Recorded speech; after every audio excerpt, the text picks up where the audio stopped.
Welcome to the Everyone's a Critic movie review podcast. I'm your co-host, Bob Zarrow. With me, as always, is professional film critic Sean Patrick. Visit us at ihatecritics.net, ihatecritics.com, everyone's a critic podcast.com, Facebook, Twitter, Instagram. Our handle is CriticsPod. Like the show, friend us, whatever you do on the social media platforms. Then we're on Apple Podcasts, Google Podcasts, Spotify, Stitcher, Alexa, YouTube, all your podcatchers. Subscribe to the show, rate and review the show. Click the little bell up in the right-hand corner of YouTube to get the notifications sent to your phone whenever a new episode drops. And Patreon, patreon.com/criticspod. It's the best way to help support the podcast. If you want to get yourself a credit on the show, go there. There's also our podcast merch at ihatecritics.net. Up in the right-hand corner, there's a link to our TeePublic page where you can get a shirt, t-shirt, mask, pillow, notebook, whatever. It's all there. So if you want to support the podcast, TeePublic and Patreon are the best ways to do it. Let's get right into the show this week. And Bob, isn't it great that next week we're going to watch Tenet, right? Oh, wait, no, we're not. Nope, never. Tenet is the big news today because they've actually delayed it now indefinitely as opposed to continuously pushing it back. Yeah, with people not being able to be smart, this is just getting worse. Just gotta have the damn bars open. Bars and restaurants are killing us. So, I don't see anything happening till 2021, to be honest.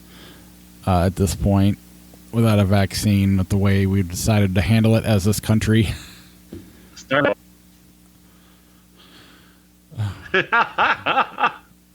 Yeah, there's too. I ain't gonna wear no mask. There's too many. There's so many people that are just like, you know what? We're all gonna get it, so we might as well get used to it.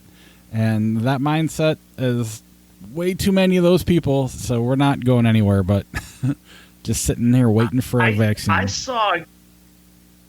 So I'm a reporter by trade, and I posted a story today about the number of COVID cases in my county and in the state of Illinois. And every day I post the number of people who've been infected and the number of people who died. And granted, the number of people infected is over 160,000 in Illinois. The number of people who died is over 7,000. And some guy commented on my story and goes, well, the recovery rate's 95%, so I don't know what we're worried about. It's not like we're seeing mass deaths. And I'm like, 7,000 people isn't mass enough for you? How many deaths are you looking for before this is a serious thing? Right. I don't know. The whole thing is, it's just kind of frustrating. It's never going to get it's not going to get better till there's a vaccine. And even then, unfortunately, it's probably going to turn into something we all have to just live with. And that sucks because it didn't have to get there. And I don't know how it goes the other way at this point, even with a vaccine. So that's kind of scary, unfortunately. Yeah. So you're going to have to listen to the podcast like this for a while. Yeah. But and then the people, they're normal, people that are acting like this, and it's just it's like, really, you're this way too, but it is what it is. It's like when that friend you've had for a very, very long time that you've come to know and trust comes out and says something racist or homophobic, and you're like, no.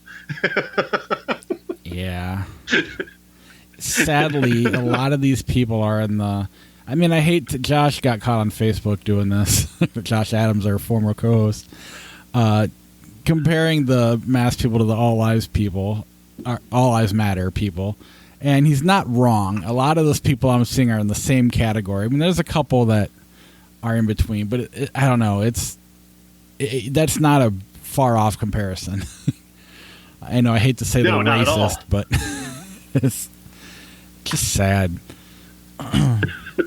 But they're living their lives as normal, and they're probably not going to get it because, still, it's just how lucky they are. And, you work with an idiot who goes to the bar and can't stop going to the bar, and then now you have to get tested. That would be me. So, But luckily I have no symptoms, so we'll see how it plays out. Maybe next week I'll be good luck recording with the coronavirus. It'll be good for the podcast.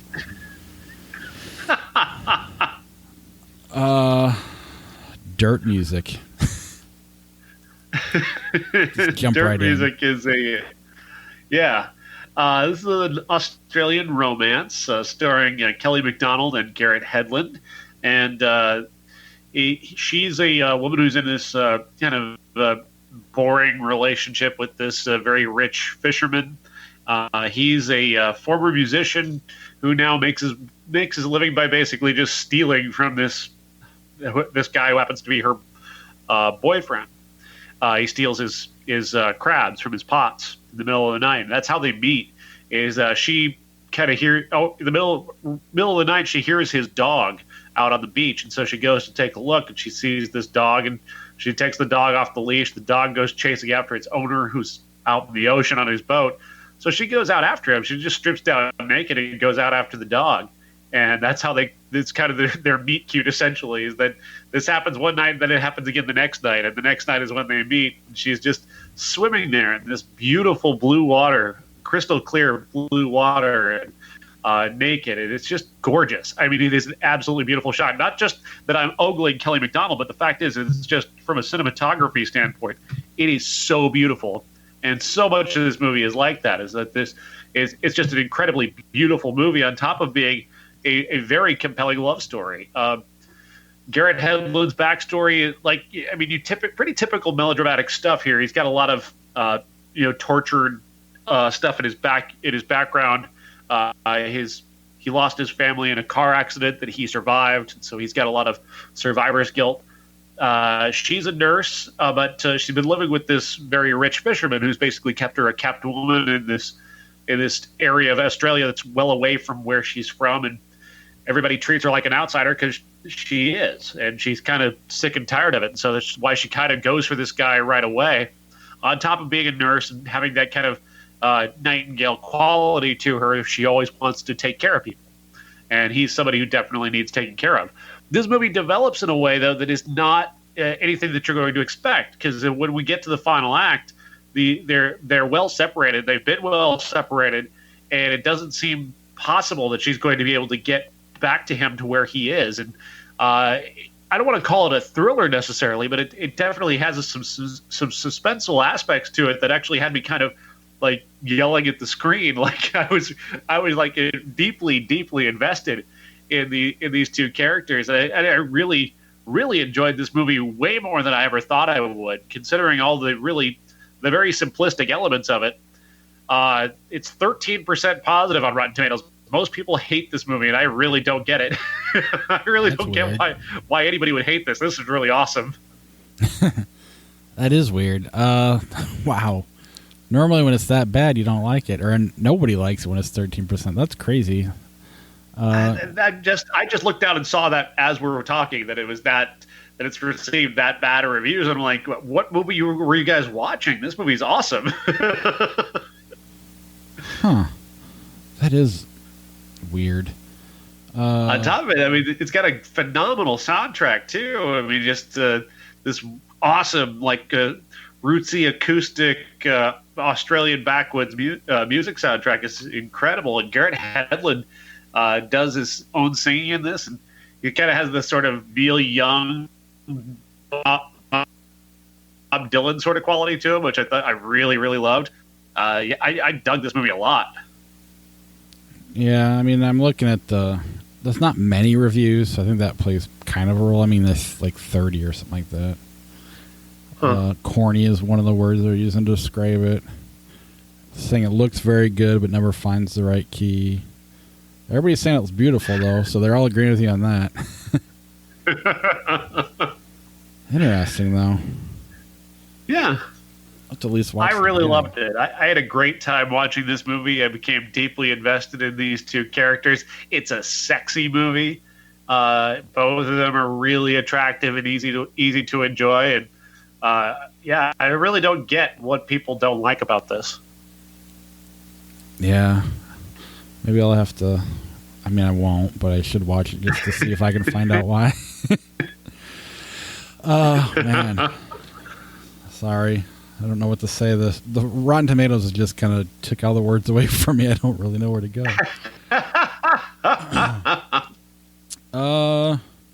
We can move on to Relic. I did watch that one. Sure. What'd you think? Let's get to a Relic here. Not the 1990s horror movie. This is another one. I think this is also Australian, actually. Really? It's a big week for the Aussies. This is a horror film starring sorry, I can't remember her name off the top of my head. Emily Mortimer. Emily Mortimer, thank you. As Kay, and Bella Heathcote as their daughter Sam, by Natalie, Erica James. They go to they hear that Emily Mortimer's mother, played by Robin Nevin, hasn't been heard from in several days, and so they go to her house, probably assuming that they're going to find her corpse. And what they don't find anything. She's just not there. She's just completely absent. But so they stay at the house, kind of doing the search, looking around, trying to find her. And after a couple days, she just sort of shows up, and it's like, well, how did you get here? What are you doing here? How is this possible? This is explained by some very weird things that begin to happen around the house, these weird noises that are coming from all around. And the movie doesn't really explain anything. You're just kind of left there trying to figure it all out for yourself. And I'm not even sure what happened, honestly, in this movie. I kind of have an idea, something about the house being possessed by something, but it's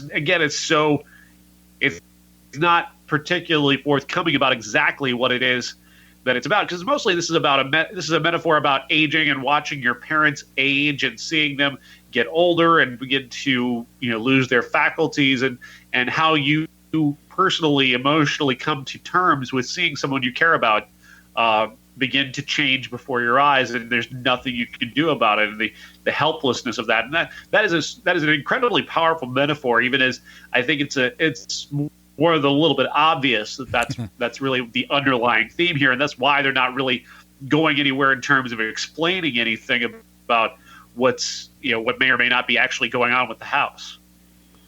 Yeah, that's what your parents are going to go through, and then this is going to happen to you too. That's the big twist at the end. I don't know. I was expecting it to be way better than it was. I mean, it's not bad, but I don't know. It's kind of just a metaphor, and that's it. Everything else is just kind of your standard horror movie that doesn't quite know what it wants to be. Does it want to be the Babadook? Does it want to be your C-level horror movies that have been coming out? It's somewhere in between the two. But I don't know. It started to bore me. The house is possessed, and it almost seemed I don't know. I liked the idea better when you didn't even need the metaphor. The Babadook didn't have a metaphor. I mean, the Babadook ended up being straight ahead, and this was, clearly was dealing with dementia. Go down that road, and you could have played that pretty good, I think. And instead, they go the possession route, and I don't even know. Even then, it just wasn't quite as good as I was hoping it'd be. I was really hoping for a top level horror movie, and instead it was just kind of okay. And I guess I'm just more disappointed because I had my hopes up. If that makes sense. Yeah, because there's a lot of buzz around this one. Like, Dirt Music was 13% on Rotten Tomatoes. This one is 91% on Rotten Tomatoes. Right. But the audience score is like 46. They have the same IMDb score, weirdly enough. Yeah, it's none of it makes sense. This does have far more reviews, though, than Dirt Music. And the audience didn't really love this one either, which then kind of bums me out because that's usually the audience is wrong. But I don't know. I just, it's not bad. It just wasn't as good as I was hoping for, especially with, some of the great horror movies we've had in the last 3 years. I definitely won't hold this up next to any of those movies. Yeah, I don't feel like I'm going to remember this one. I look at that 91% score and I don't quite see what other people see. I like it. I think the metaphor is just all there is, though. There's nothing really tying it together any further. There's hints, like there's this hint about this stained glass that keeps popping up, and it's been moved from this house where she'd seen a previous death. Emily Mortimer's character had seen like an uncle die in this house where this was a child, and they had this stained glass on his house, and they moved the stained glass to the mother's house for whatever reason, and it began to essentially rot that house. But they never really go any deeper into that. There's nothing really more to that. I guess that's kind of maybe it was her grandfather, and if it was her grandfather, then it's her mother's mother. I think father, it was a great grandfather. And then maybe just like that's the idea of passing on, like a genetic thing about dementia, maybe. Right, but I mean that's kind of the way you're just describing it. You know, you're using the word maybe a lot. I mean, there's just a lot of. That's kind of my wife and I were watching this. So she's like, "So what's going on with the house?" I'm like, "Oh, they had that log cabin and like you said, the glass that was already there. They built it on top. I don't know. I'm kind of losing interest." But again, I love the idea though that like an old person's mind, like an elderly person's mind is kind of like their house, and when when they're inside the house, they keep discovering these various new rooms and kind of getting lost in these new rooms that maybe they didn't know about. And that's kind of like what happens when you like explore a parent's home after they die. You come to find things about them that you maybe didn't know. Again, those are all great themes, but I don't feel like there's any real depth beyond the presentation of those themes. Right, and I maybe I just got my hopes up too soon, but you got Get Out, The Witch, Us, Hereditary, Midsummer, all these, and that's just off the top of my head, horror movies that have come out. Even the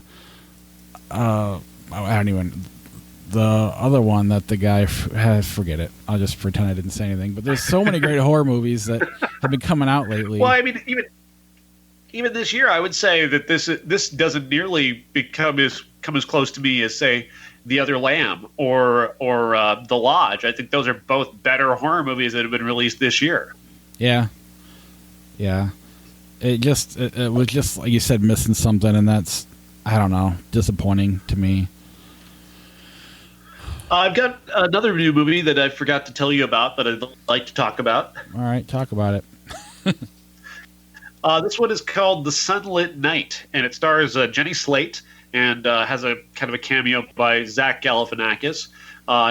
Jenny Slate plays an artist who is living in New York City. She's not particularly successful. She's struggling to find her voice. Her family, she's from a family of artists. David Paymer and Jessica Hecht play her mother and father, and they're both artists, and she lives at home with them along with her sister, and there's no room for anybody, and the parents are getting divorced. So there's all this stuff going on. There's a lot of things happening around her, and she's going to be homeless very soon. So she applies for an artist's apprenticeship and ends up going to Norway to work for this once very famous artist who's kind of now down on his luck, who's working on this very unusual project. He's painting a barn that's going to be featured on a map of artistic places in Norway. Norway supports the arts in that way, and unlike us,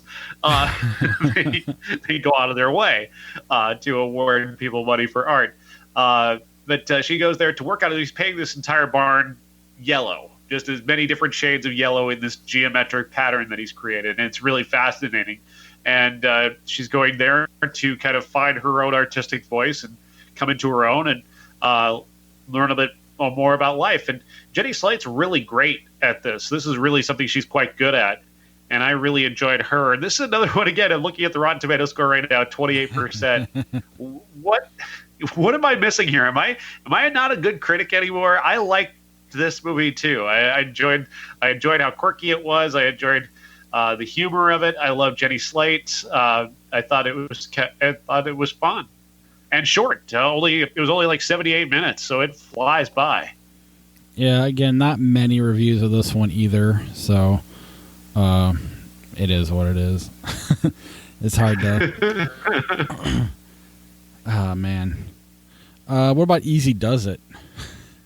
Easy Does It. Easy Does It stars. well, nobody you would recognize except for Linda Hamilton, but she's not the star of this movie. Easy Does It is a movie set in the 1970s about a couple of guys who seem to make their money by bum fights. They go into these homeless areas and they fight each other or pretend to fight each other, and then they intend on making off with the money, but they never do because they're not very smart. They get to punching fight. They're punching the hell out of each other, and then they forget to leave with the money. They end up finding out that one of them, one of the lead two characters, his mom has died and has perhaps left him a sum of money in the form of some gold coins that she's left underneath a pier in Santa Monica, and he's got to go there and get it, but they've got to get out of town while not being noticed by Linda Hamilton, who's this crime boss in their small town in Texas or Mississippi, who's got a henchman played by Susan Gordon, who's likes to run around with a baseball bat, and her entire life seems to be narrated by this baseball announcer voiced by John Goodman, who's in the movie, but you never see him. You just hear his voice. That's another thing about this cast is that John Goodman's in the movie, you never see him. Harry Shearer's in the movie, you never see him. Linda Hamilton's in the movie, she's only there for 10 minutes. She's wearing cornrows and she looks ridiculous. This movie isn't funny. It's not particularly exciting. The director seems to be trying to do kind of an homage to 70s road movies, but it's not a particularly good take on that. He's also doing this weird thing where occasionally, as kind of these interstitials, he'll cut to characters who are kind of our main characters and also these like side characters, because they end up running across the country robbing gas stations to try and get their way to Santa Monica. And so we'll see somebody who's one of these gas station attendants that they end up robbing. We'll see them before we actually meet them and find out who they are. In these little interstitial things where they're talking to this documentary filmmaker about the American dream, and it's like, what? Who is this person? Why are we hearing from them? Then they'll pop up later as one of the gas station attendants. Like, oh, okay. It's a very confusing way to do things. On top of which, none of these interstitials have anything particularly interesting to say about the American dream. Basically, it's like, hey, do you think the American dream exists? And somebody will say, yeah, I kind of think it does. Can you achieve the American dream? Yeah, maybe I think I can. I'm not sure, And nobody has anything for even remotely insightful to say. And you're left to wonder why these aspects of the movie are even left in this. Like, why is this even here if nobody has anything truly insightful to say? Yeah. The most notable thing about this movie is Linda Hamilton's cornrows and her aesthetic of men's suits that aren't particularly flattering. None of it's a particularly flattering look. And that's really the most interesting thing about the movie. Man, that sounds terrible. When do we get to see First Cow?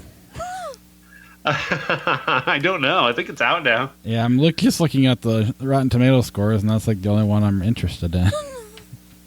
Oh, it's 824. Right.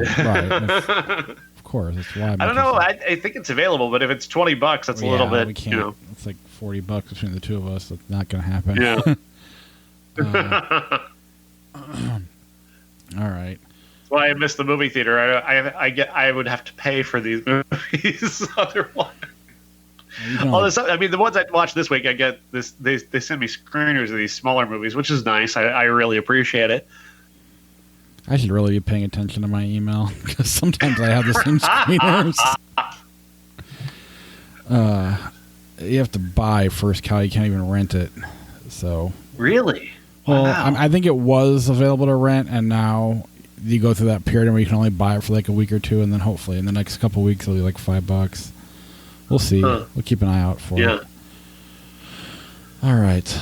Let's move on to our classic. Ladies and gentlemen, this is the main event for the linear, legitimate, and universally recognized, undisputed classic. A Streetcar Named Desire. Yes, Streetcar, of course, the debut of one Marlon Brando.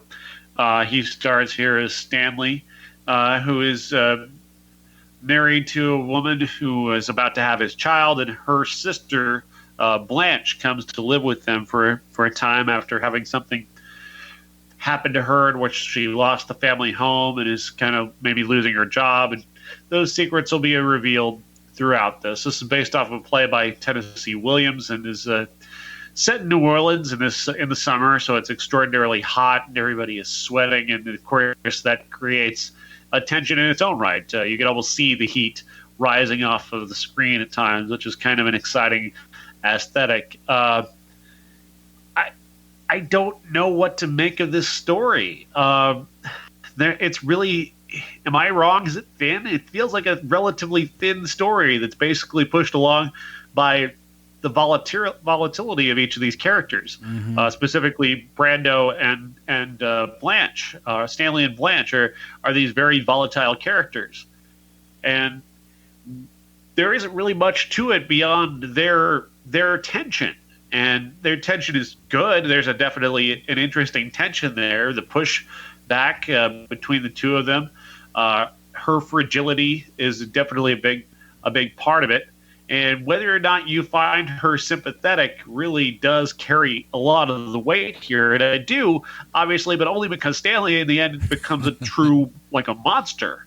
And for a while there, it's the movie's rather, I always say it's even-handed because he's always kind of an asshole. I mean, right. he appears to be rather emotionally abusive at the very least, if not physically abusive. But it gets more pronounced near the end of the movie that he's a monster. But I don't know if I necessarily found this all that compelling. Yeah, while I was watching it, it was kind of like Gone Girl light, and I wanted to like it more. But and also, all I really know about it's the big Stella scene, which is like right off the bat. So it's like going to see a one-hit wonder. Like Vanilla Ice plays Ice Ice Baby first, and then you're like, now you got to sit through the rest of the movie. And so, I mean, in a way, that is kind of the peak. And I don't know, you like, part of me would like to see what Fincher could do with something like this and give it more depth. Because then you could throw an unreliable narrator in there, and then is he abusive? There's things you could do to make this a slicker, more like amazing movie. And instead, it kind of plays just like a play, but not even as good as like when Hitchcock did that Rope movie or whatever it was called. Like that plays like a play, but it's more. I don't know. It's just better. This one just. I feel like it's missing something, and throwing the fact that you see the biggest scene early on in the movie, right? I don't know. I was expecting way more, and instead it's just kind of okay. Yeah, there's certainly a magnetism to Brando that's undeniable, and there's a talent among the rest of the cast that is recognizable, but it's also belted to the back of the room, right. Stage-bound kind of stuff, not unlike, say, Fences. Which I had a major problem with that movie because, you had Viola Davis doing all this very interior film-focused work, and then you had Denzel who's belting everything to the back of the room. Every emotion is this big, giant emotion, and every emotion in this movie is a big, giant emotion that is being yelled throughout a theater. Nobody's recognizing the fact that they're really in a movie. Yeah. That's to me what the biggest problem is. Part of me would like to see the cast of Gone Girl do this movie with Fincher directing it, but at that point it's almost not necessary. How awesome would it be for oh my God, what's her name? Rosamund Pike as to be Blanche. She would have knocked that out of the park. And I don't know. And I kept thinking I could definitely see Affleck playing that kind of role too. And that's not fair to a movie. Like, you can't sit and do that, but it's... You'd have Neil Patrick Harris as Carl Malden. I love this already. This is great. So now you understand why I can't love this movie. Because I'm sitting here and I'm imagining it done today, and it's just not the same. It's so much better in my head than what you see on the screen. And then, even the... picturing Ned Flanders and Marge Simpson's doing it from The Simpsons. I don't know. I definitely had the song New Orleans going through my head a couple of times. I wanted more, and I was kind of bummed. I mean, it's not bad. It just, when you look back at a classic movie like this, you really want it to shock you and be like, wow, this really does hold up. And this, I wouldn't say it does. It's maybe seeing Hamilton too doesn't help either. There's just a lot of things going on that worked against this movie, and I mean, the acting's fine, but again, it looks like it's for the stage, but it's not, and it just kind of, I don't know. I kept putting more on this movie than it was giving. Yeah, I think time is not kind to this movie. Plus, there's some elements of the plot that I didn't buy into, and that what happens in the end with what Brando's character does to Blanche, I didn't really feel that would be, not that he wasn't brutish enough to do something like that. I just didn't sense the chemistry, like at least coming from him, the desire on his part to actually really want to do that. You know what I mean? Right. But if she truly was crazy, and then you're getting an unreliable narrator version of this, and then I don't know, there's just things you could do to make it, Right, yeah, because I don't think they don't play with the notion that this didn't happen. No, they don't. They seem very much settle on that. Right. Also, I found the Carl Malton character to be so ineffectual and so much of a wuss. I mean, there should have been more emotional, turmoil with him, and I just wasn't feeling it. No, I mean, really, when he was on screen, I just felt like time was slowing down, and that's not good when you're watching a movie.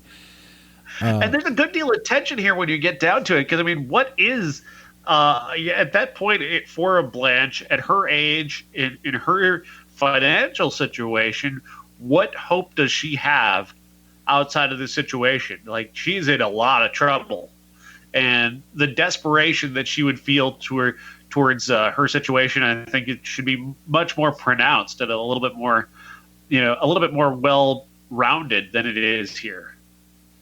Yeah. Here it's mostly in this movie, I think they just played a lot on her just being high-strung and kind of, on the border of just tipping over into crazy, when really a character like this needs to be more about kind of sweaty, desperate, I'm losing grip on reality, but I'm trying my best to hold it together, and I don't think Blanche is holding it together at all. No. Yeah, yeah, it just, I mean, maybe this works better as a play, probably does, but yeah, I wanted more. Anything else before we move on?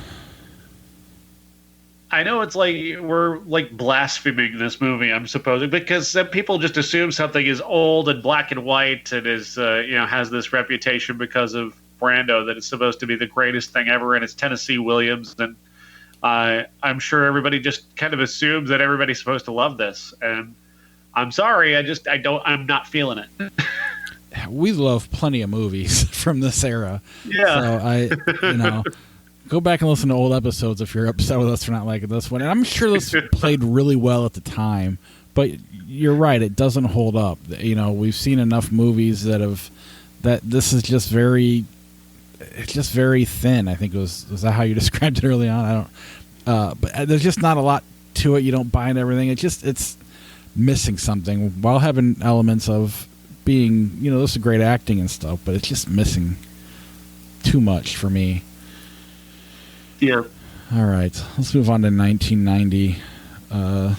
It's hard to compare these movies to anything with Brando, even though he's in one of them. Let's just start with The Freshman. Why not? Yeah. You move from Brando to Brando. This one is Matthew Broderick and Marlon Brando. Matthew Broderick is a new college student who's moving to New York to attend NYU Film School. His first day in New York, he, of course, gets robbed, because that's what happens in movies. When you go to New York, is that you get robbed the first day you're there. It seems to be a thing I think we've seen that in any movie from the 80s. If you move to New York, you get robbed the first day. He ends up tracking down the guy who robbed him, Bruno Kirby, who decides to give him some of his stuff back and then help him get a job working for his uncle, Uncle Carmine, which is Marlon Brando, who's, of course, one of the biggest mobsters in New York. This movie isn't very funny. And I know it's supposed to be a comedy, but I didn't laugh at all during this. I didn't really care about any of these characters. Matthew Broderick is kind of flat. Brando, he's so much phoning it in this movie that they're just almost like, doesn't he look like the Godfather? Yeah. like that's a joke in this movie, is that this guy looks like the Godfather. Because I guess I think they had to do that joke because he wasn't giving them any kind of performance. He was just kind of there. Well, he's just basically doing the Godfather, and they're like, well, maybe we'll just call attention to it. That way people will think it's intentional. I kind of thought of it more as that was the guy writing it, that was the whole idea, premise behind the whole movie was that joke, and they had nothing after that, and it wasn't funny. It wasn't fun enough to work in the movie, and therefore it's been forgotten about. I thought the most interesting thing in the movie was something that was barely there, and that's Maximilian Schell playing this weirdo collector of animals and maker of strange foods. I thought he's all over the place. He is giving a performance to a camera that is following him wherever he goes that nobody else can see. I was imagining him like being that character like everywhere he went. Like even when the cameras weren't on, that's just him doing all that weird shit all the time.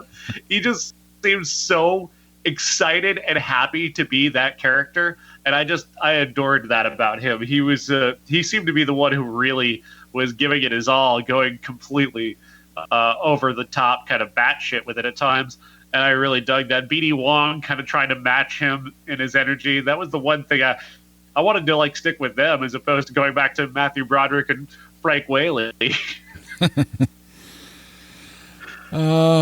Maniac Cop 2. Did you watch that one?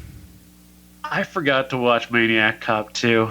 Good for you. I did too. I intended to. As always next week, but I'm not gonna.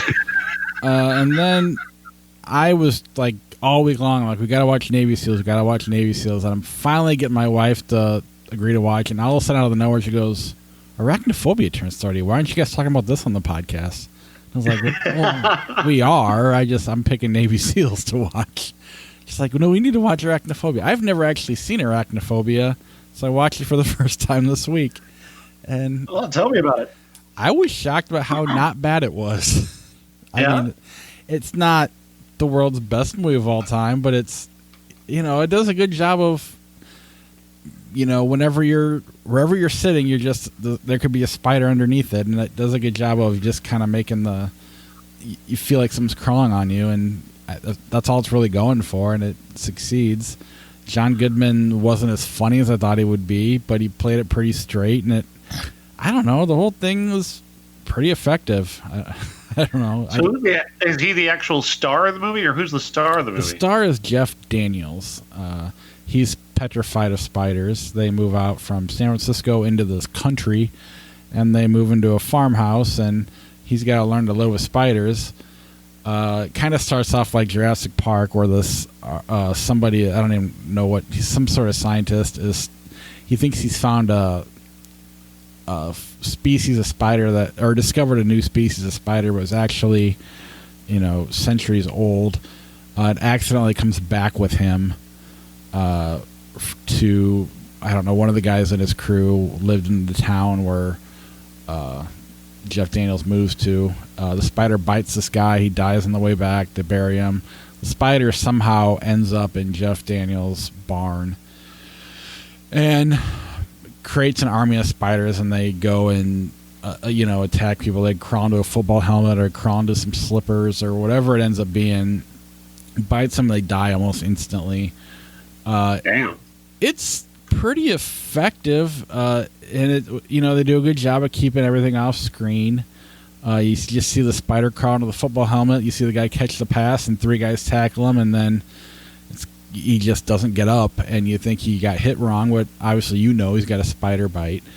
And Jeff Daniels moves to a small town So he's going to be the new doctor in this town. Well, there's already an existing doctor who's trying to discredit everything he does, laughing at the spider bite, his conclusion of spider bites every time, till that doctor gets bit by a spider and he dies. Wow. Again, I don't know. It ends up being a decent movie that, John Goodman plays Exterminator, and he's just a cameo. He pops up a couple different times. He's not very good at his job. He just kind of walks in there. Yep, no spiders here, and then he leaves. Or if he sees a spider, he'll step on it. But I don't know. They do a pretty good job of keeping the tension going. If you're afraid of spiders, this movie will fuck you up. And funny. It's funny because, of course, 30 years of time has made it seem like John Goodman is the star of this movie. Yeah, he's the hero at the end, kind of. But he basically just burns the house down. But he's in it. Jeff Daniels. Jeff Bridges would be horrible in this. Jeff Daniels is kind of the perfect guy for this movie. I mean, it's definitely like a B+ movie, not quite a regular. I don't know. The acting is just okay, but it does a good job of hitting the right notes. And I mean, it's not hard to scare somebody who's afraid of spiders with spiders, So yeah, and they make them kill the spiders at that. I haven't seen this movie. I saw this movie in 1991, I think, and I haven't seen it since. So my memory of it is almost completely gone. Well, I thought it was a comedy, and because I've seen the John Goodman scenes and like the spider screaming at the end, and I seem to remember as a kid with like subtitles of the spider screaming. I never actually watched the movie; we just saw parts of it, and I mean they do kind of scream at the end, but it's not played for laughs. I don't know. It's it's not an amazing movie by any means. It was just way better than I thought it would be, and as not a fan of spiders, it was effective. Did you watch Navy SEALs? I did watch Navy SEALs. I did for a while. Navy SEALs stars Charlie Sheen along with Michael Biehn and several of the recognizable people like Bill Paxton, and it's a pretty standard action movie. Charlie Sheen is the hothead, of course, who we meet in that classically Charlie Sheen pose of face down on a beach, drunk. I thought that was a little bit on the nose, but that's all right. They're Navy SEALs. They go off and they fight the battles in secret that they're not allowed to tell anybody about. Heroes you never hear about, and Charlie Sheen is the hothead. He keeps getting into trouble until he finally does get somebody killed through his unwillingness to follow orders. But of course, when it counts, he follows orders. Of course, killing somebody doesn't count. I don't know. It was all right. It wasn't nearly as fun as I was hoping it was going to be. I was hoping it was going to be bad in a way that I could enjoy, and instead it's kind of mediocre in a way that I forget. Yeah, I mean, we were already we didn't love Top Gun, and this is even Top Gun light. So, I mean, to the point where you realize Charlie Sheen can't be Tom Cruise unless he does a parody of him, and that's what he did from here on out. I did clock a couple of times where they referred to him in the movie as Hot Shot. I thought that was great. Yeah, this just isn't fun enough. I mean, and even the golf scene was just kind of... I remember loving that as a kid, but as an adult, I'm just like, they're ruining that course. It's just not proper behavior. Yeah, if you actually encountered these guys in person, you'd fucking hate them because they're obnoxious. Not to mention, Navy SEALs are like the opposite of these guys. So that doesn't... I mean, already you have to take yourself out of reality to even halfway enjoy this movie because they don't have hotheads in the Navy SEALs. They're so disciplined, it's insane. Yeah. But, I mean, my son finished it. I ended up kind of walking away halfway through it. Not meaning to. I mean, I left it on, but I just kept doing other things. The next thing I knew, the credits were rolling. But my son finished it. I mean, I literally haven't seen this since Clerks came out, so But I do remember liking it as a kid. Clerks does really get to the heart of this movie. And I mean, very brief. It really might as well be a Gerard Butler movie from that era. Essentially, what it is, because it's really not even a great action movie. It's just a low rent action movie. I would say that I prefer Michael Biehn a great deal to I do Gerard too, Butler. But he's a shitty movie. He's a far better, more entertaining actor, and I did appreciate how invested he is in this role. I don't disagree, but I'll also throw nostalgia at that. I don't know why. Everybody that's in our age seems to love Michael Biehn, and he's never really done anything outside of, I don't know. He just has a handful of years where he was active, and then he just kind of disappeared.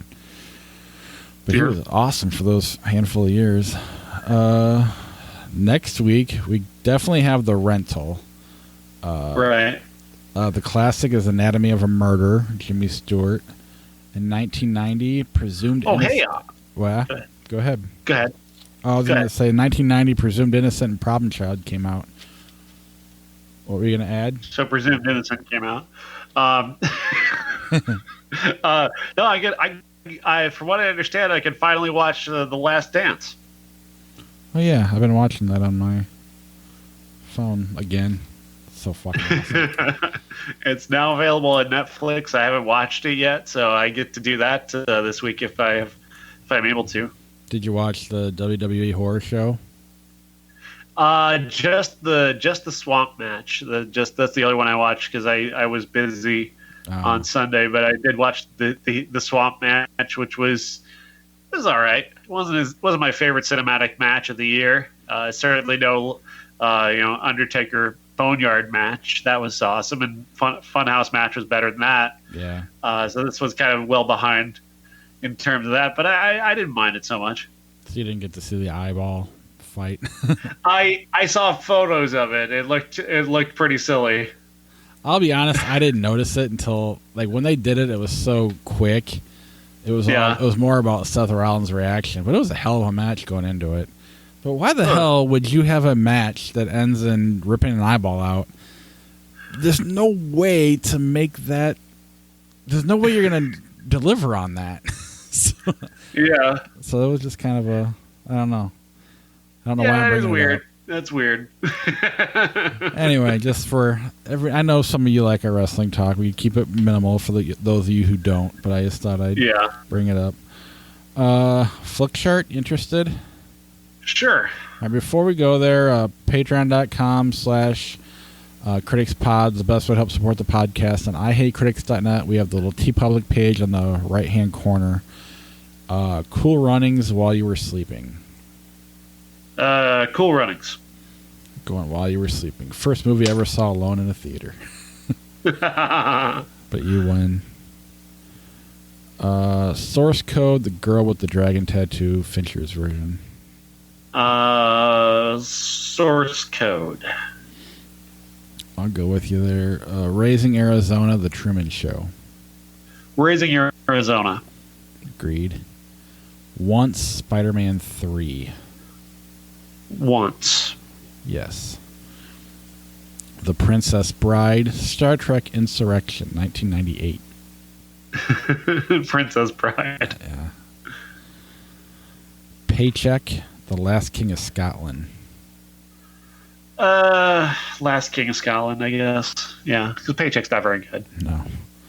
When Harry Met Sally, Public Enemies. Public Enemies. Oh, no, wait. When Harry Met Sally. What am I going to say? Good, I'm going with you. Not that Public Enemies is a bad movie, but When Harry Met Sally is kind of a classic. Yeah. Deadpool, Rush Hour 3. Deadpool. Agreed. Ocean's 12, Red Eye. Red Eye. Highly underrated. Yeah, one of those Craven movies that you don't think about when you think of his name. Or maybe you might, but most people don't. Ooh, this is tough. Guardians of the Galaxy 2 or Love Actually. It'll probably easy for you. It's tough for me. I've got a really, really soft spot for Love Actually. I really love that movie. I watch it a lot. Yeah. But Guardians, I think, is a better movie. Really? I think there's an underlying complexity to Guardians that people don't acknowledge enough. I did say volume 2. Sorry? I said volume 2. Is that? Yeah. Okay, good. Yeah, that's the one I'm talking about. I think Right. I love the relationship between Gamora and her sister. I thought that was extraordinarily well handled. I thought the way that they handle him and Ego, the cameo by Hasselhoff is hilarious. The whole thing with Rocket and Michael Rooker is just every aspect of that movie works. And so I'm actually going to pick that one. Good, because I was leaning that way too. For whatever reason, I feel bad ever going against Love Actually. I mean, I don't have. It's a lovely movie. It's a good movie. I've only really seen it the one time, and so I don't have the history a lot of people have with it. But it's good, and I like it. But Once Upon a Time in the West, End of Days. Once Upon a Time in the West. Yeah. Halloween, 2007, a Goofy movie. I've never seen the Goofy movie. All right, let's knock out Halloween versus Dark Knight Rises. Dark Knight Rises. I'll go with you there. It's Halloween 2, I might not. Wizard of... Not kidding either. Wizard of Oz, Beautiful, Biutiful, 2010. That's quite a good movie, but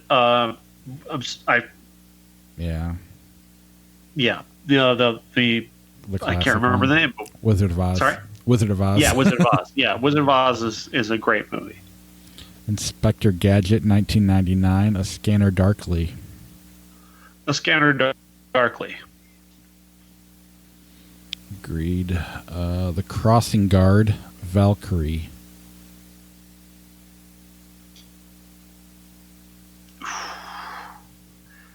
Valkyrie's not bad. The Crossing Guard. I can't remember that one. I'm picturing The Pledge.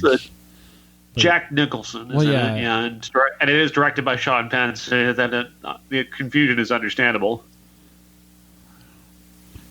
I know I've seen it. I just can't remember it. Elf, Spartacus. Spartacus. Yeah, I agree. Shaun of the Dead, Angel Eyes. Oh, Jesus Christ. I mean, that's almost a Fishing with Gandhi for me. I don't hate Shaun of the Dead. I just don't love it like everybody else does. Yeah, it's desperately overpraised as far as I'm concerned. I guess that one. So yeah. It's better than Angel Eyes. West Side Story, My Life on Ice. No idea what that is. 2002. Yeah, no, me either. I was hoping it was a Vanilla Ice movie. All right, there you go. West Side Story, Love Actually. Love Actually. Yeah, I get to vote for that one and feel good about it. Let's see here. I Love You Man, Lucky Number 11. Ooh, that's a good one. Those are two really good movies. I'm going to go I Love You Man, but I love Lucky Number 11. I might go Lucky Number 11. I do like I Love You Man a lot. Yeah? That really, I won. I don't know. That was a hell of a movie. Yeah, way better. There's a run of Josh Hartnett movies that people never talk about that are pretty great, like Black Dahlia, Wicker Park, and this one are movies that nobody paid attention to at the time. But I think if you look back on that, Josh Hartnett was really good. Yeah, I mean, he went and did those movies instead of superhero movies, and then he stopped acting, more or less. But I'll take a lot of those movies over a lot of the superhero movies. War Games, A Night at the Roxbury. War Games. Yep. Hot Fuzz, Disturbia. I'm not a fan of Hot Fuzz either. I like Hot Fuzz better than Shaun of the Dead, but I'll go Disturbia as well. This isn't fair. Senseless, Manchester by the Sea. I want a good competition. And here's just some throwaway movies again. Pretty Woman, Clue. Clue. Yeah. Pulp Fiction, Home of the Brave. Pulp Fiction. Splash, Drunken Tai Chi, 1984. Splash.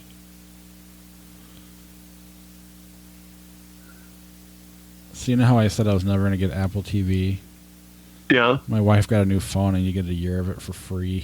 So I guess I just kind of have it. And you basically upgrade every year, so it just, I don't know, maybe you just get it with iPhones. Signs, The Manchurian Candidate, 2004. Signs. Agreed. Harry Potter and the Sorcerer's Stone, A Bug's Life. Harry Potter. The Hitchhiker's Guide to the Galaxy, Event Horizon. Hitchhiker's Guide to the Galaxy. I hate Event Horizon. I hadn't seen it in forever, so I'll just go with you, but I loved it at the time. 21, The Descent. The Descent, all the way. That's a great movie. Mm-hmm. 50-50, Lady in the Water. 50-50. Yep. Murder My Sweet, 1944. You ever seen that one? I don't think I have, actually. I Love You Man, Spider-Man 3. I Love You Man. Agreed. Three Amigos, Spartacus. Spartacus. Arachnophobia, House on Haunted Hill, 1959. It's House on Haunted Hill for me, but that's only because I haven't seen Arachnophobia in years. Yeah, that's a classic. I mean, nothing against Arachnophobia. I enjoyed it for what it is, but it's just a spider movie. Blades of Glory, 13 going on 30. 13 going on 30. I agree. No, we're not supposed to, but we do. This Is the End, Escape from New York. This is funny. Escape from New York. It seems like I don't like Edgar Wright. I do. I thought you were going to go with This Is the End. I thought you... Oh, wait, that's the Franco movie. Yeah. I mixed it up with the World's End. Oh, yeah. All right. Well, I accidentally chose Escape from New York anyway. Sorry. That's all right. Planet Terror, Harold and Kumar, Escape from Guantanamo Bay. Guantanamo Bay is the weakest of that group, but I'll take it over Planet Terror. I'm flipping. I don't mind Planet Terror. Planet Terror 1. The Princess Bride, Goodfellas.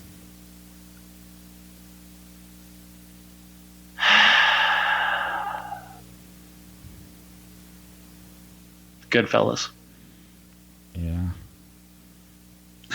I mean, I'm not a big Princess Bride fan. I don't hate it, but I didn't grow up with it like a lot of people did, and I don't know.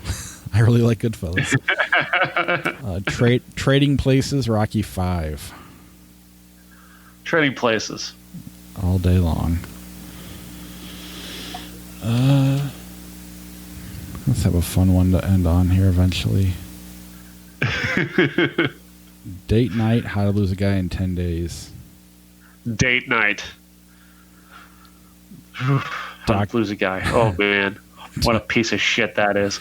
Dr. Dolittle, Hellboy 2, The Golden Army. It's Hellboy, but I don't like either of those movies. I need to watch the Hellboys, because those are like loved movies, and you and Josh never liked them, so I always feel bad not being able to defend them. Austin Powers and Goldmember, Full Metal Jacket. Full Metal Jacket. Good, because I accidentally clicked it before you answered.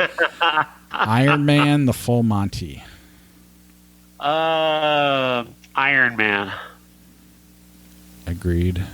Harry Potter and the Deathly Hallows Part 2, Coraline. I love Coraline. I got to go there. As much as I love Harry Potter, I'm going to go Coraline. It's a shame Harry Potter doesn't have an author. It's weird how that ever came to be, but great movies, though. Yeah, why would you do all that? Just how hard is it to just be quiet? I don't understand. It's so weird. No, I need to actively make people's life worse. That's why I have billions of dollars. Double platinum Donnie Brasco. What's double platinum? Looks like it stars Diana Ross, and it's from 1999. Never seen I that. don't know what it is. 101 Dalmatians, 1996, or Donnie Brasco. Donnie Brasco. Eraser, the piano. Harvey Keitel's dick.